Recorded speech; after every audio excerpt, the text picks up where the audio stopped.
Dövlət Turizm Agentliyinin təşkilatçılığı ilə Qaradağ rayonunun Qobustan qəsəbəsindəki Palçıq vulkanları turizm kompleksinə media nümayəndələrinin səfəri təşkil olunub.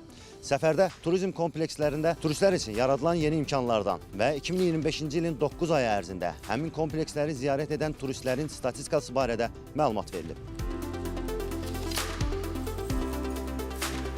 Ümumilikdə biz 2025-ci ilin ilk 3 rübünə 9 ayına biz baxsaq, Dövlət Turizm Agentliyinin tabeliyində olan qoruqları 706 min turist bilet alaraq ziyarət etmişdir. Bu turistlərin 547 min nəfəri, ümumilikdə 77%-i xaricilər olmuşdur, digər hissəsi yerlilər olmuşdur.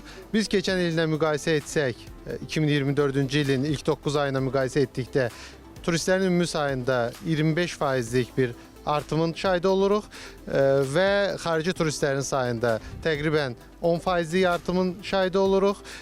Eyni zamanda bu turistlərin belə deyək, əsasən bilet alaraq daxil olduğunu nəzərə alsaq, ümumi turistlərin sayı qoruqları ziyarət edən təbii ki, bundan dəfələrdən çoxdur. Dövlət Turizm Agentliyi tərəfindən qoruqlarda mütəmadi olaraq yeni turizm məhsullarının yaradılması və turizm destinasiyalarına əlavə edilməsi prosesi davam edir. Bu bizim buraya ilk səfərimizdir. Bu kompleks həqiqətən möhtəşəmdir. Buradakı daşlar, heyvanların qalıqlarının tarixçəsini öyrənmək bizi heyran etdi. Buranı sevdik və buradakı hər şey haqqında verilən məlumatlar da heyrətamizdir.